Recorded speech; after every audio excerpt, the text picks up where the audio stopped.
Hai semua, saya Ana Maria. Saat ini kalian sedang menyaksikan dan mendengarkan Siniar dengan tema Hari Lahir Bahasa Negara. Sebagai bagian dari revitalisasi bahasa daerah, persembahan Kantor Bahasa Kalimantan Timur dan Dubas Kaltim Kaltara. Pada episode ini, kita akan membahas tentang klinik bahasa di Ibu Kota Negara atau Ibu Kota Nusantara. Tapi saya tidak sendirian, tapi telah hadir bersama kita di studio saat ini, yaitu seorang narasumber, Bapak Halimi Hadibrata, MPD, selaku Kepala Kantor Bahasa Kalimantan Timur. Apa kabar Pak Halimi? Baik, terima kasih. Assalamualaikum semuanya, salam sejahtera. Luar biasa. Semoga teman-teman yang saat ini juga sedang menyaksikan dalam keadaan baik dan sehat dimanapun kalian berada. Baik Pak, kita akan ngobrol-ngobrol santai saja seputar judul kita, yaitu Klinik Bahasa di Ibu Kota Negara. Pertanyaan pertama, kita akan membahas tentang Ibu Kota Negara. Beberapa tahun belakangan ini Pak, Indonesia sedang ramai dengan pembahasan perpindahan Ibu Kota Negara ke Kalimantan Timur. Sehubungan dengan hal ini tentu akan memberikan banyak pengaruh terhadap Kalimantan Timur. Salah satunya adalah persoalan kebudayaan dan bahasa lokal. Bagaimana tanggapan Bapak mengenai hal ini? Baik, mengenai kepindahan Ibu Kota Negara dari Provinsi DKI Jakarta ke Ibu Kota Negara Nusantara yang sekarang sedang disiapkan di Kalimantan Timur, tentu saja ini ada banyak dampak sosial budayanya, terutama di Kalimantan Timur. Dari segi kebahasaan dan kesastraan yang harus diperhatikan, yaitu bagaimana perwujudan bahasa negara di ruang publik Ibu Kota Negara Nusantara. Kesalahan-kesalahan yang sudah terjadi di provinsi lain itu tidak terjadi di Ibu Kota Negara Nusantara. Contohnya di DKI Jakarta ada fasilitas umum yang diberi nama Jakarta International Stadium. Itu ditiru lagi oleh Banten International Stadium. Penggunaan nama untuk fasilitas umum menggunakan bahasa asing, dalam hal ini bahasa Inggris, sebetulnya itu bertentangan dengan anjuran Undang-Undang Bahasa Nomor 24 tahun 2009.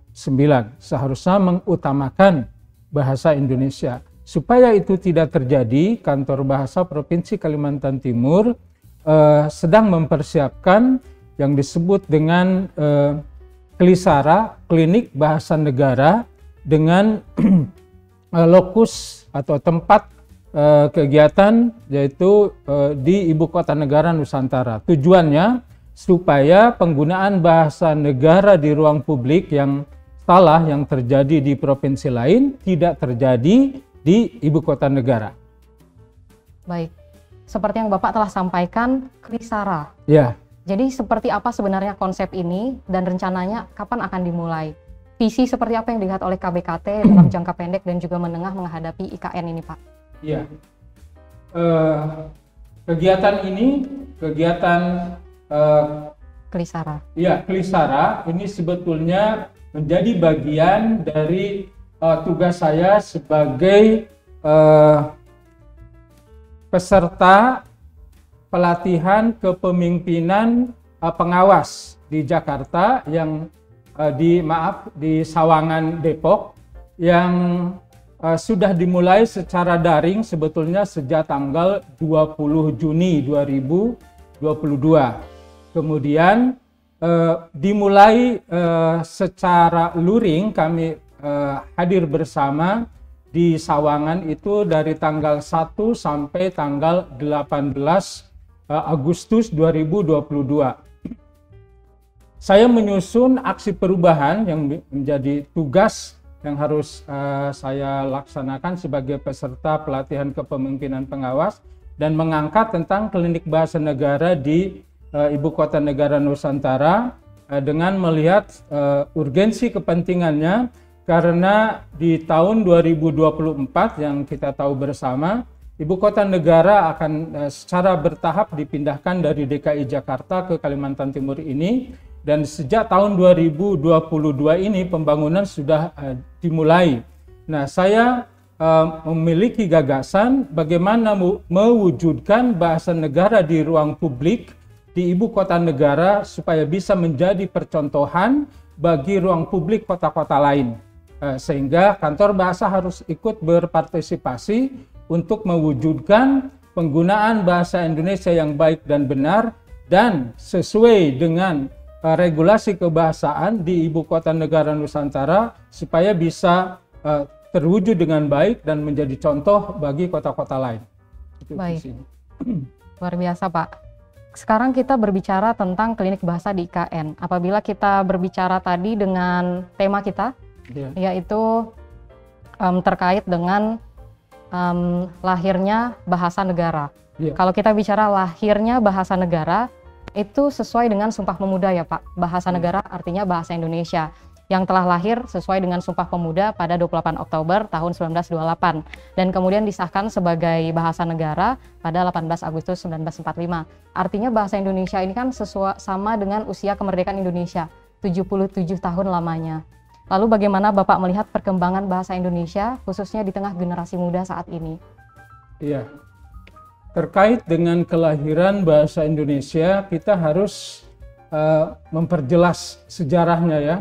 Dari segi istilah, bahasa Indonesia itu dikenal sejak Kongres Pemuda yang pertama tanggal 2 Mei 1926. Itu digagas oleh Tabrani dan Sanusi Pane.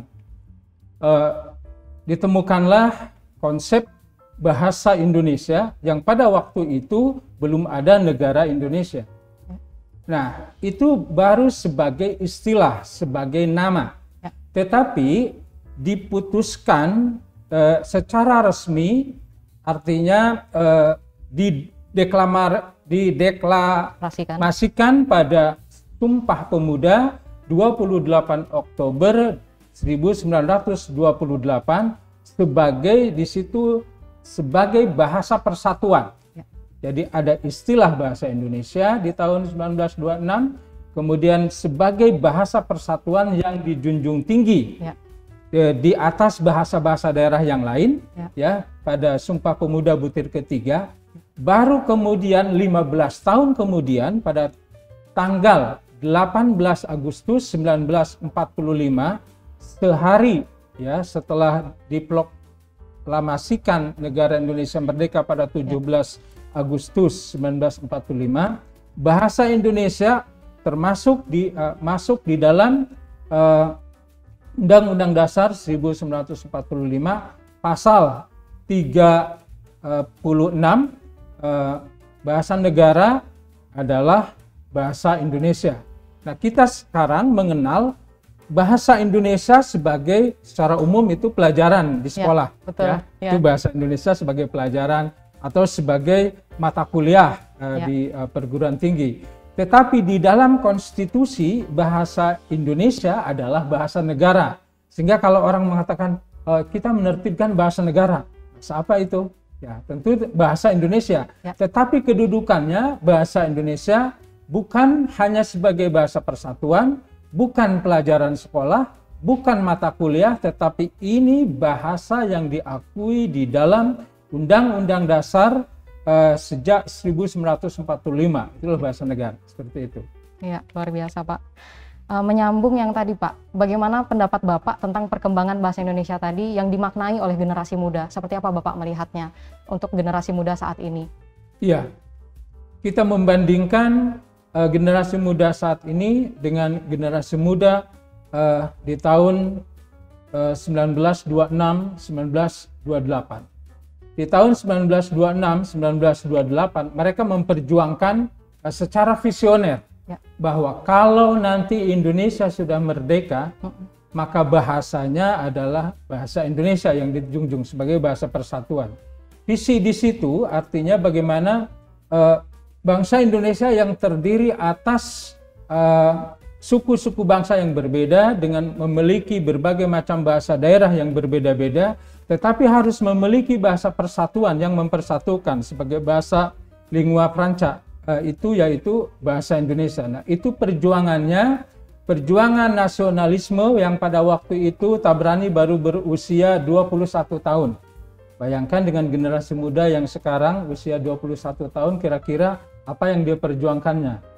Lebih banyak memperjuangkan yang gigih itu ya mungkin lebih untuk menyiapkan menjadi mahasiswa yang baik, untuk menyiapkan menjadi tenaga kerja yang baik gitu. Nasionalisme bisa hanya berapa persennya ya bagi sebagian. Nah, itu kita perbandingkannya generasi muda di zaman dulu, di zaman penjajahan, bagaimana merebut kemerdekaan, bahasa Indonesia menjadi salah satu visi dan misi untuk menjadi bahasa negara. Nah, dalam perkembangannya karena bahasa Indonesia itu lahir dan dibangkitkan ya dari bahasa Melayu dan disokong oleh bahasa-bahasa daerah yang ada di Indonesia. Bahasa Indonesia berkembang, kemudian ejaannya harus disempurnakan sehingga kita tahu ada ejaan yang disempurnakan tahun 1972 ya. Kemudian terus berkembang menjadi bahasa persatuan, berkembang menjadi bahasa pengantar di dalam pendidikan, menjadi bahasa di media massa, selalu dimodernisasi ya. Sehingga strukturnya, kosakatanya ditambah sekarang, dan bahasa Indonesia sekarang menjadi bahasa yang modern yang bisa untuk digunakan mendokumentasikan dan mengekspresikan sebagai bahasa untuk ekspresi diri, mengungkapkan perasaan dan pikiran, dan juga bahasa untuk kepentingan akademis. Bahasa Indonesia bisa digunakan untuk menyampaikan gagasan-gagasan ilmiah dan bisa digunakan untuk mendokumentasikan kosakata atau istilah-istilah ilmu pengetahuan, teknologi, dan juga kebudayaan. Ya. Baik, Pak, kita kembali lagi tadi salah satu upaya dari KBKT menghadapi masuknya IKN ke Kalimantan Timur, perpindahannya IKN secara resmi nanti mulai 2024 ya Pak ya, secara bertahap adalah melalui program atau kegiatan Kelisara. Ini yang akan menjadi peserta kira-kira siapa saja, karena kalau kita melihat fenomena saat ini seperti yang Bapak sampaikan tadi di fasilitas umum, lalu nama-nama toko, masih seringkali menggunakan istilah atau bahasa asing. Nah, jadi apakah peserta-peserta nanti yang akan dilibatkan ini termasuk para pengusaha yang mempunyai usaha percetakan misalnya, kan penting sekali bagi mereka untuk mengetahui bahasa yang tepat dan sesuai dengan kaidah bahasa Indonesia. Kegiatan Kelisara ini sebagai model pengembangan klinik bahasa di bahasa negara di ruang publik, ini memiliki tujuan jangka pendek, jangka menengah, dan jangka panjang. Untuk tujuan jangka pendek,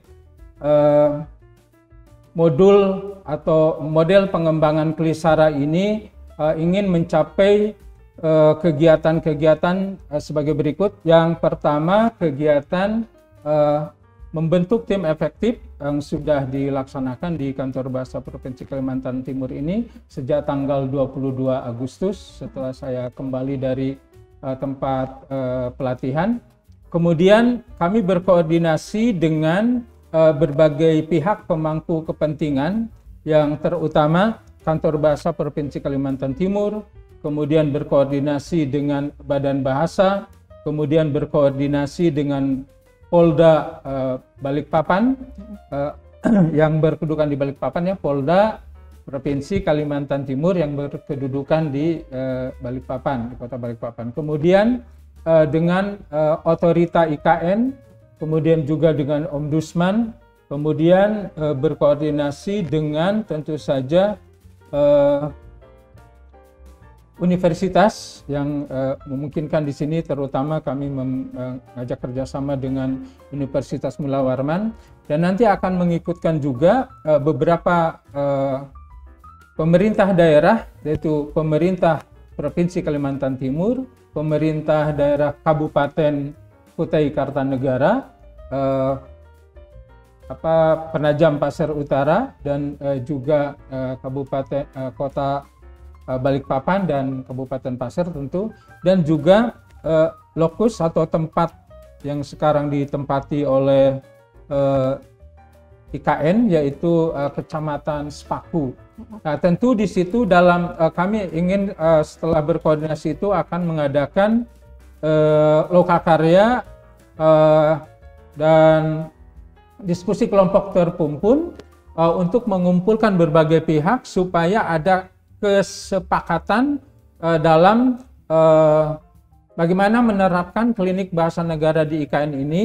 Melalui diskusi kelompok terpumpun tersebut akan tersusun SOP dan juga petunjuk teknis pelaksanaan Klisara dalam tahap perencanaan, bagaimana sebelum pembangunan ruang publik itu dalam perencanaan mengenai kebahasan ini dikonfirmasi atau didiskusikan dengan kantor bahasa. Kemudian nanti setelah dipasang secara bertahap, kami pun terus mengadakan Klisara untuk pengawasan kebahasaan. Jadi kalau terjadi kesalahan, bagaimana ini supaya tetap terkendali, bisa tetap di ruang publik itu menggunakan bahasa negara, dan juga Klisara untuk tahap pengendalian dan penertiban. Sehingga nanti setelah ada diskusi kelompok terpumpun ini, dihasilkan SOP, dihasilkan petunjuk teknis pelaksanaan Klisara yang bisa diuji coba dulu, gitu. Setelah nanti diuji coba, kemudian direvisi, kemudian nanti akan diterapkan di IKN dan terus akan dipantau pelaksanaannya. Dan tujuan kami adalah mewujudkan Ibu Kota Negara Nusantara yang tertib dalam penggunaan bahasa negara di ruang publik, yaitu bahasa Indonesia. Kalau memang perlu menggunakan bahasa asing, kalau memang ada kesepakatan misalnya menggunakan bahasa daerah, itu pun juga bahasa daerah bisa digunakan, dan pola ini, model ini bisa ditiru, bisa dilaksanakan di kota-kota lain. Gitu. Baik, artinya untuk program Klisara ini sudah dibuat sedemikian sistematis, terstruktur, dan artinya tinggal menunggu untuk mulai dilaksanakan, dijalankan hingga terwujud juga tujuan atau visi jangka panjangnya. Baik, Pak, sekarang ini kan juga adalah era digitalisasi dan populasi generasi muda jauh lebih banyak di Indonesia. Artinya peran generasi muda ini sangat diperlukan dalam hal klinik bahasa negara di IKN juga. Penting peran mereka. Lalu bagaimana menurut Bapak keterlibatan dari generasi muda ini perlu diikutkan dalam klinik bahasa negara di IKN? Setelah tahap jangka pendek nanti terwujud paling tidak sampai bulan Oktober, prosedur standar operasional prosedur sudah terbentuk, juknis sudah ada dan sudah diuji cobakan. Tentu saja pada waktu diskusi kelompok terpumpun, kami juga melibatkan generasi muda, paling tidak para mahasiswa perwakilan dari perguruan tinggi dan beserta juga dosennya, terutama dari bahasa Indonesia, program studi bahasa Indonesia. Dan yang selanjutnya yang paling penting, kami akan mengintegrasikan model Klisara ini di dalam laman kantor bahasa Provinsi Kalimantan Timur, sehingga di situ ada tempat pengaduan. Dalam proses pengawasan, mahasiswa bisa berpartisipasi untuk memberikan semacam laporan lapor bahasa. Itu sudah ada juga sebetulnya di CPB itu Halo Bahasa sama aplikasi. Iya, di aplikasi Halo Bahasa. Tetapi di situ kan tidak spesifik. Nanti di kantor bahasa Kalimantan Timur ini melalui pengawasan Klisara kita akan dikembangkan bagaimana mahasiswa misalnya atau generasi muda bisa mengawasi ada kesalahan atau kerancuan bahasa negara, nanti bisa difoto. Kemudian foto itu bisa dimasukkan ke dalam aplikasi itu.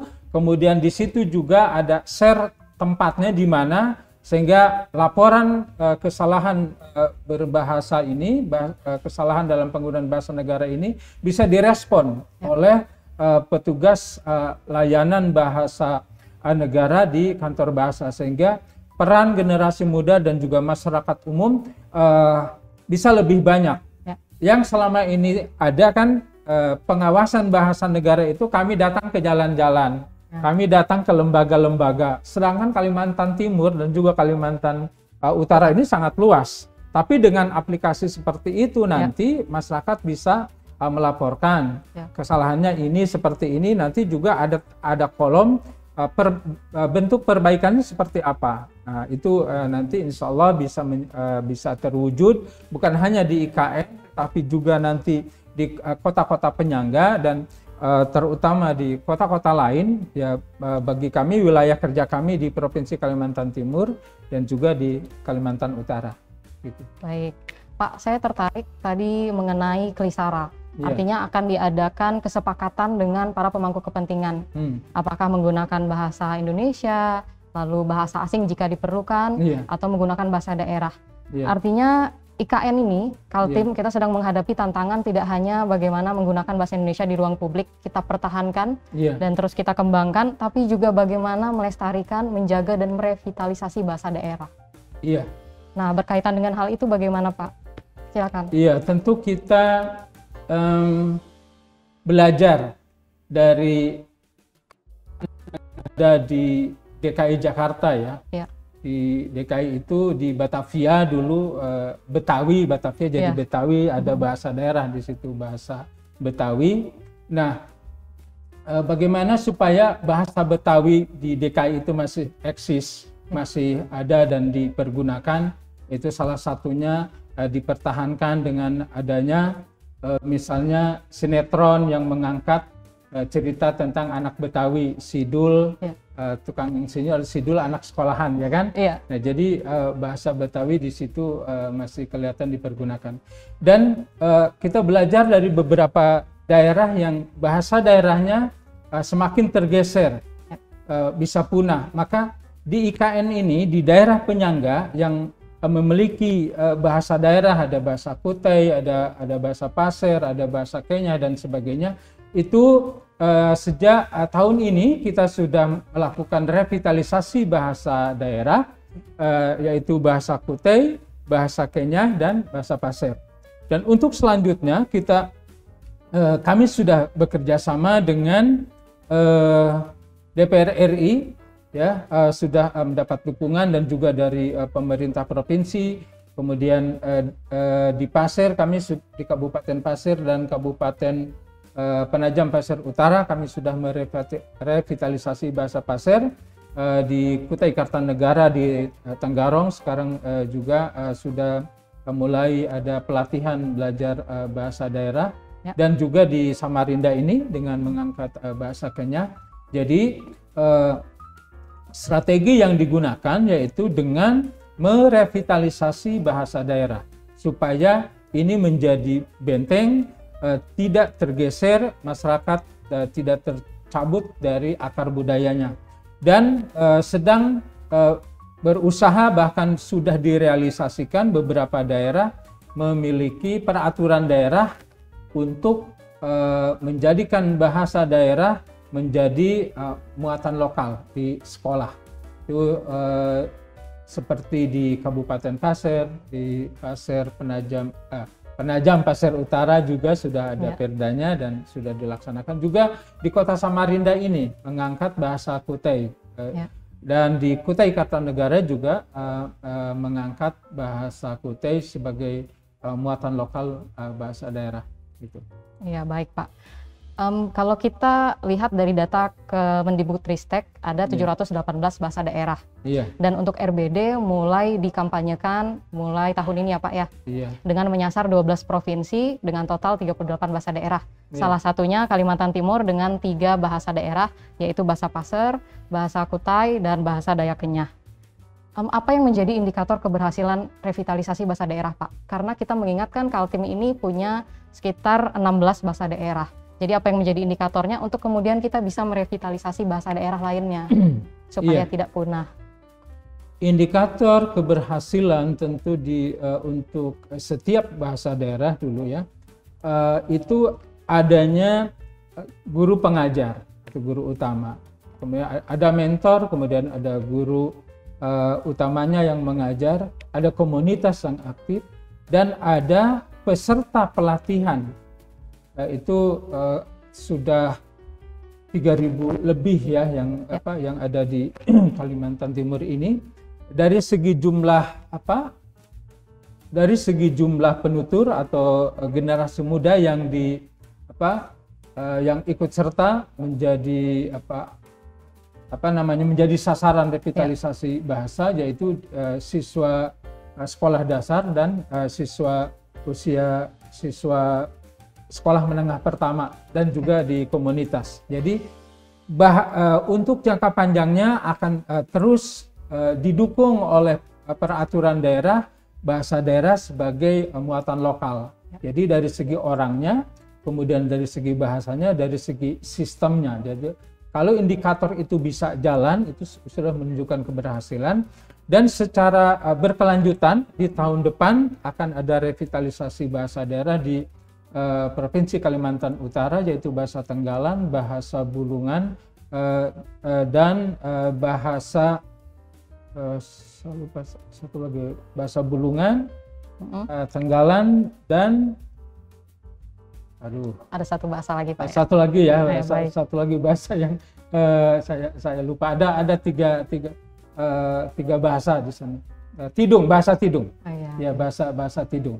Jadi kalau itu terus berlanjut kan berarti akan bertambah terus. Di tahun ini ada 3 yang direvitalisasi, kemudian nanti tahun depan ada 3 lagi. Walaupun tidak direvitalisasi oleh kami, tetapi pemerintah daerah sudah mendukung dengan peraturan daerah, maka secara sinergi pasti bahasa-bahasa daerah di tempat lain pun itu akan terjadi revitalisasi oleh masyarakatnya sendiri, oleh penuturnya, dan oleh pemerintah daerah. Gitu. Baik Pak, mengenai revitalisasi bahasa daerah tadi, salah satu upayanya adalah dimasukkan dalam muatan lokal dan mendapat dukungan dari Perda, dari pemerintah setempat, yaitu diatur dalam Perda, dan saat ini masih dalam penyusunan untuk mendukung itu semua. Menurut Bapak, apakah memasukkan bahasa daerah dalam Mulok itu sudah cukup atau ada upaya-upaya penguatan lainnya? Iya, tentu. Kita belajar dari sistem pembelajaran bahasa Inggris. Diajarkan di sekolah, tetapi kurang ada wahana bagi siswa untuk mempraktikannya. Tidak ada penggunaannya. Maka ini kurang mendukung, sehingga bahasa hanya sebagai pengetahuan. Kalau ada ujian bahasa Inggris, pinter ngisi pilihan ganda, ini bentuk penggunaan bentuk kata kerja kedua, kata kerja present tense dan sebagainya, bisa gitu kan, ini bentuknya ing misalnya, dan macam-macam. Tetapi disuruh ngomong bahasa Inggris masih terbata-bata, atau mungkin kalau ada orang bule gitu, hanya bisa good morning dan yes, kemudian I love you, terbatas sebatas itu. Itu karena tidak ada wahana. Nah, tentu bahasa daerah diajarkan ini harus juga ada pembudayaan lagi, wahana penggunaan bahasa daerah. Nah, yang dimaksud dengan wahana penggunaan bahasa daerah, salah satunya kalau untuk anak-anak itu di permainan tradisional. Bagaimana anak-anak supaya bisa menghidupkan kembali, terbiasa kembali dengan permainan-permainan tradisional yang ada di daerah. Misalnya main gatrik atau apa yang ada di sini ya. Macam-macam mungkin dalam kegiatan lomba 17 Agustus. Nah, harus kreatif mungkin. Ada misalnya ada lomba pidato dalam bahasa daerah, ada lomba mendongeng dalam bahasa daerah dan sebagainya. Kemudian kalau dulu di tahun 80-an saya ada istilah samen. Samen itu pas kenaikan kelas. Kalau sekarang kan disebutnya pertemuan lomba antar kelas yang disebut class meeting itu. Nah, di situ kalau dulu kan naik panggung, kemudian dia menggunakan bahasa daerah atau berpidato apa saja temanya. Itu juga wahana, itu yang harus bisa melatih keberanian siswa gitu. Itu kalau wahana yang ada di sekolah. Mungkin juga bermain drama, bermain teater dalam bahasa daerah. Kalau di Pasir itu ada bermain sempuri atau bertoreh kan kemarin yang sudah di ini. Kemudian di Kutai ada tarsulan dan sebagainya. Di masyarakat pun itu harus dihidupkan. Contoh, kalau lingkungan masyarakat itu semuanya menggunakan bahasa Kutai, di dalam khutbah keagamaan misalnya gunakanlah bahasa daerah. Mengapa harus dipaksakan dengan bahasa nasional gitu kan? Kemudian juga misalnya dalam acara pernikahan, kalau pengantin laki-laki itu dari pihak laki-laki orang Kutai, perempuannya juga orang Kutai, gunakanlah bahasa daerah. Sehingga pepatah pepatih pernikahan atau khutbah nikah itu juga menggunakan bahasa daerah dengan nilai-nilai budaya lokal yang diangkat dari bahasa daerah itu gitu. Itu salah satunya, harus ada wahana penggunaan bahasa daerah itu dihidupkan kembali. Baik, luar biasa. Sekarang kita mungkin sebentar lagi kan masuk ke sesi akhir. Mungkin ada pesan dan harapan Bapak bagi generasi muda terkait penggunaan bahasa negara maupun revitalisasi bahasa daerah. Iya. Seperti halnya sering digembor-gemborkan oleh Badan Bahasa dan Kantor Bahasa Provinsi Kalimantan Timur dalam Trigatra Bangun Bahasa, apalah kan? Coba sebutkan. Utamakan bahasa Indonesia, lestarikan bahasa daerah, dan kuasai bahasa asing. Nah, itu jangan hanya ada di kata-kata, tetapi harus ada dalam tindakan. Utamakan bahasa Indonesia sebagai bahasa negara, gunakan bahasa Indonesia di ruang publik dengan benar sesuai dengan aturan kebahasaan. Gunakan bahasa Indonesia di dalam kegiatan-kegiatan formal, seminar, pidato, dan sebagainya. Tapi juga pertahankan bahasa daerah. Harus bangga memiliki bahasa daerah, harus jelas ketika tempat kelahiran di mana. Misalnya Tenggarong, gitu kan. Kalau Tenggarong di situ kan misalnya etnisnya Kutai misalnya kan. Malu dong kalau misalnya kelahiran Tenggarong, sukunya suku Kutai tapi tidak bisa bahasa Kutai. Nah, itu. Jadi perjelas identitas diri dengan bahasa daerah, bangga berbahasa daerah. Kemudian juga jangan kalah, karena dunia ini terbuka, harus kita memiliki kemampuan dalam berbahasa asing. Kuasai bahasa asing. Ada bahasa Inggris, ada bahasa Arab, atau bahasa Jepang misalnya, atau bahasa China, atau bahasa Korea, sesuai dengan orientasi mau kemana gitu. Kalau mau menjelajahi ilmu-ilmu keagamaan misalnya yang ada di Timur Tengah, kuasai bahasa Arab, atau mungkin mau ke Amerika harus bahasa Inggris misalnya kan, mau ke Eropa terserah negaranya di mana, kuasai itu. Jadi pesan saya, realisasikan Trigatra Bangun Bahasa, yaitu utamakan bahasa Indonesia, lestarikan bahasa daerah, dan kuasai bahasa asing. Itu bukan sebatas dalam ucapan, tetapi dalam sikap hidup, dalam perilaku, dalam tindakan-tindakan kita yang menggambarkan kita memiliki Trigatra Bangun Bahasa itu. Dan prinsip moto Badan Bahasa, bermartabat, bermanfaat. Tingkatkan martabat kita sehingga kita akan menambah kemanfaatan buat masyarakat. Itu pesan saya. Terima kasih. Baik. Apakah ada pernyataan penutup lagi Pak terkait bahasa negara di IKN yang mau ditambahkan? Oh iya.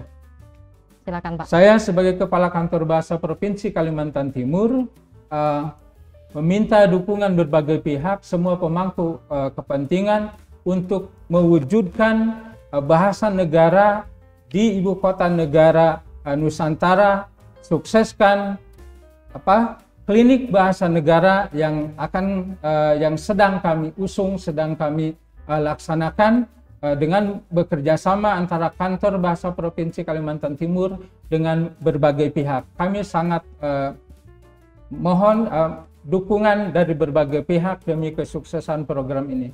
Terima kasih atas kesempatan untuk mengisi siniar ini. Mudah-mudahan siniar ini bermanfaat, dan bagi kita semua yang menonton menjadi bagian dari orang yang selalu meningkatkan martabat dan meningkatkan manfaat.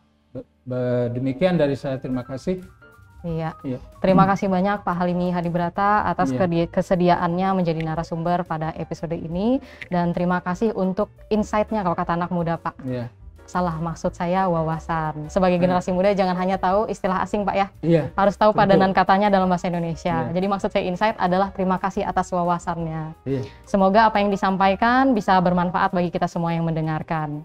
Dan terima kasih juga untuk kita semua atau teman-teman semua yang telah menonton dan mendengarkan siniar kita dengan tema Hari Lahir Bahasa Negara di bagian dari revitalisasi bahasa daerah.